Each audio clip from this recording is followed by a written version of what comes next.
Edo no be Lagos. The same message that was sent to Tinubu when he tried to interfere in the election in Edo State, the same message is being sent to Apapa Lamidi and his group. You know, so Apapa and his group went to Edo State to try disrupt the upcoming convention by the Labour Party. But you know, the Edo youth told them that, you know, Edo no be Lagos. I mean, Edo no be Lagos. We all know how the ruling party has been using Apapa Lamidi and Alabambi and the rest of them in disrupting some of the activities of the Labour Party, you know, but this time they met a strange experience on ground when they went to Edo State. Nobody is supporting violence. I mean, nobody is supporting the way they were manhandled, but I think that has equally ended up sending a strong message to them, because the Nigerian youths are tired of the system. They are looking for change and they don't want anybody to serve as an obstruction. So it was a real lesson to Apapa Lamidi and his group. Welcome back. The crisis in the Edo State Labour Party seemed to be taking another dimension after some national leaders of the party were manhandled. In the video that went viral, the men suspected to be members of the Labour Party ahead challenging the victims for coming to their state. The visitors had reported in the state ahead of the convention scheduled for Saturday, that's December the 30th. Meanwhile, the spokesperson of the Apapa-led group of the Labour Party, Mr. Bayome Arabambe, has accused the Edo State Publicity Secretary, Mr. Sam Oropa, of spearheading the attack. Mr. Arabambe alleges that the leaders were beaten up and manhandled when they went to prepare for Saturday's event. He also accused Mr. Olumide Akpata, who is a contender in the race for the ticket, of not calling his men to order. Mr. Arabambe also promised to report the attack on the group leaders to the security agents. So that's what we're going to be discussing right now on the program. So we all know that the majority of Edo State youths are obedient, and they vow not to allow people like Apapa Lamidi and his group to come and mess up with the Labour Party in the state. They are ready for victory in the forthcoming governorship election. So guys, let's move over to other important issues. There've been a spray of bandits, you know, going across Nigeria, you know, attacking communities, especially at night. Recently, we saw what happened in Jos. It didn't just stop there. This morning, there have been headlines of attacks in places like the FCT, Niger State, Nasarawa State, Kaduna, and also Bauchi State. I mean, these people, they are on a rampage to destroy lives. And let me allow you to listen to what this human rights lawyer has got to say. What is your impression of what is going on now? Well, my impression is that, and let me start by expressing my sympathies and condolences with the victims of these horrendous attacks. What has transpired, I think, is a reminder that we're essentially a failing state. I'm careful not to say a failed state, but we're essentially a failing state. If you look at what the law says, we begin with Section 33 of the Constitution, and that is under Chapter 4, which contains the fundamental rights of Nigerians. The first right provided and guaranteed under the Constitution is the right to life, under Section 33. Now, when people are slaughtered, when people are killed in the manner that we have witnessed in Taraba, in Plateau, and several other, many other parts of the country, it is an indication that the right to life of Nigerians have been violated and that the government is incapable of guaranteeing that right. Now, we cannot have this conversation without situating the blame where it truly belongs. When you look at what the Constitution says, beginning with Section 130, it says that there shall be for Nigeria a president who shall be the chief executive officer of the government of the Federation and the commander-in-chief of the armed forces of the Federal Republic of Nigeria. That person today is President Bola Ahmed Tinubu, and he has to take responsibility for what has happened. Now, when you even look at the operational use and command structure of the security architecture of our country, beginning from the police, you look at Section 215 of the Constitution, that power is domiciled in the president. You look at the armed forces, Section 218, the president has the sole authority over the control of the armed forces. You look at the State Security Service, the State Security Service, SSS, you look at under the National Security Agencies Act, it is still the president that has the sole authority and control over the SSS that is supposed to provide intelligence for the internal protection of our country. So what I see is basically abdication of presidential responsibility and constitutional functions. And that is how I choose to characterize what has happened. In other words, my verdict as a Nigerian is that today, President Tinubu has, to that extent, abdicated his responsibility to protect Nigerians. Because what does it mean to say that the president has given a presidential directive, a presidential instruction?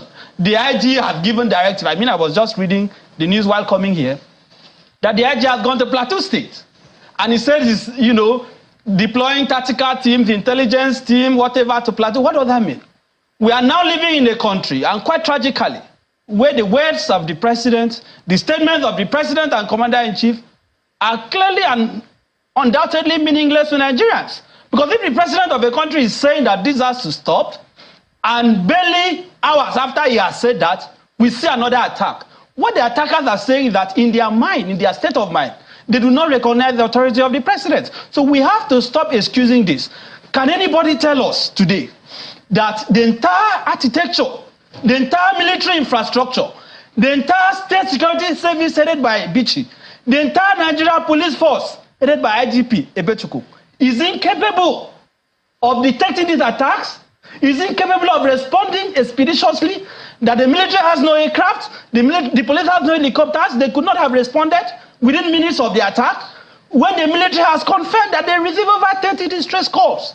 So there is simply no excuse for what has happened.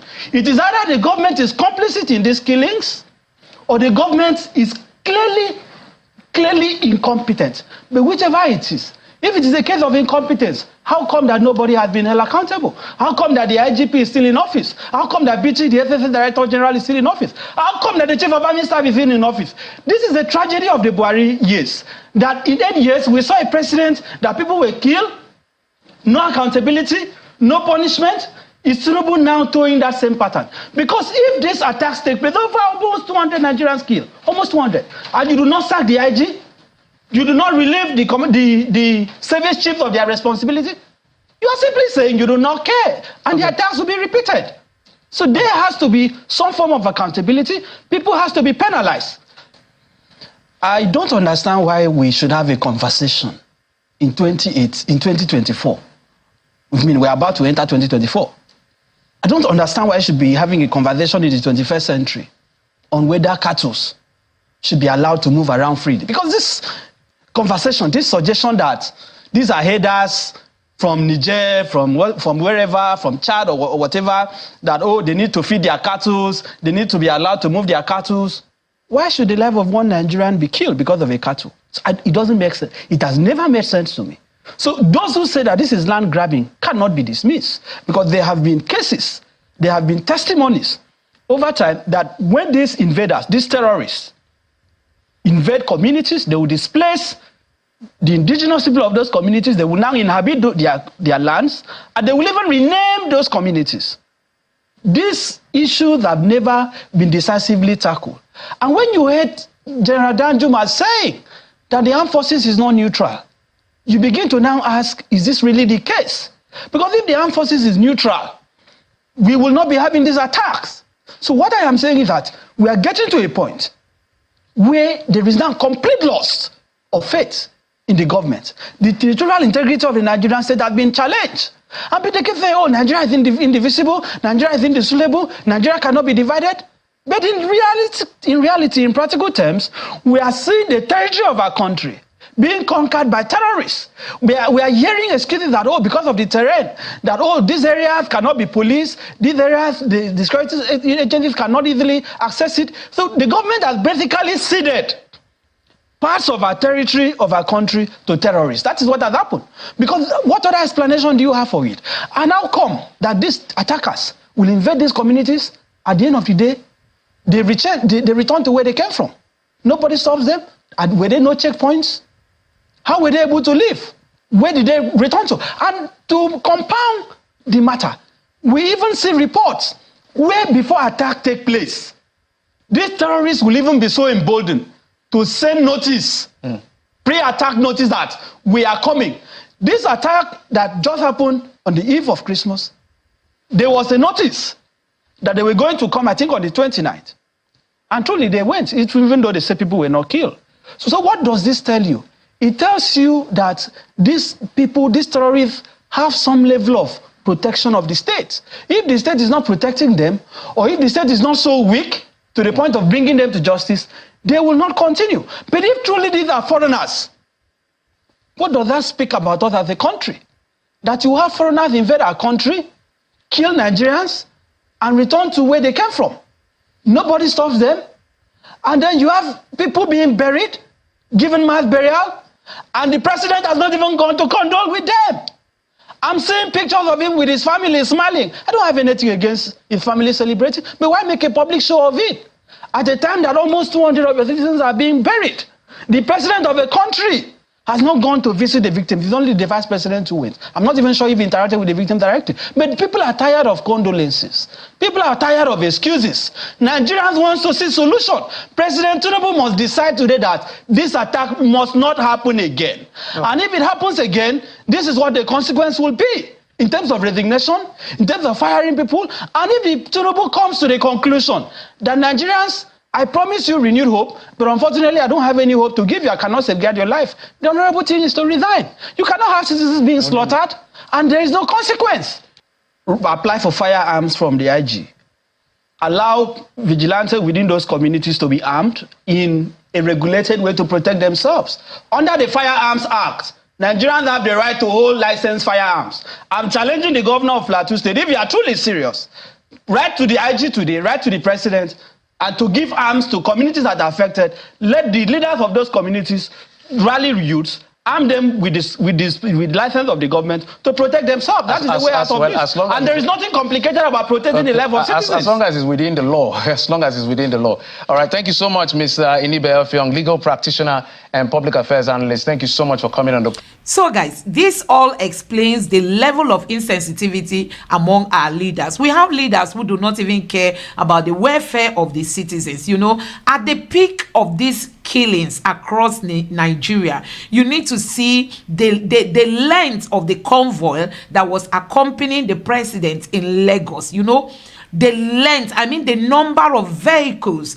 that were accompanying him. I mean, Nigeria is bleeding, and our president is still enjoying, will I call it Christmas or what? I don't even understand. And that is why so many people are like wondering if the APC has even got the political will to stop this carnage. We saw it during the time of Buhari, and most of us, you know, thought it was because it's mostly from the Fulanis. That's why Buhari was trying to protect them. But from the look of things now, you can see that it's just all about having the political will to stop these people. Why is it that as security agents, they know where these people are, they can't bust them. They know where these people are, they can't go there to dislodge them. They know where these people are, they can't go there to send them away. Can you imagine, you know, some of these people are not even Nigerian. They will just come into the country with the help of those from Nigeria. They will just enter a community and displace them, become the owners of those land. As if they are not satisfied with that, they will still go out again to attack the people. Nigerians, is it not time for us to ask this government to stop this kind of, you know, destruction of lives? Honestly, the lives of Nigerians do not matter to this government. And that is why we must keep saying that we want to retire these politicians. We want fresh people with fresh ideas and fresh motivation. I mean, fresh zeal to stop all these challenges facing the Nigerian people. We just hope that a new Nigeria is possible. Let me know what you think about all this in the comment section below. Please don't forget to subscribe to the channel, turn on the notification bell, and drop your thoughts in the comment section below. Thank you.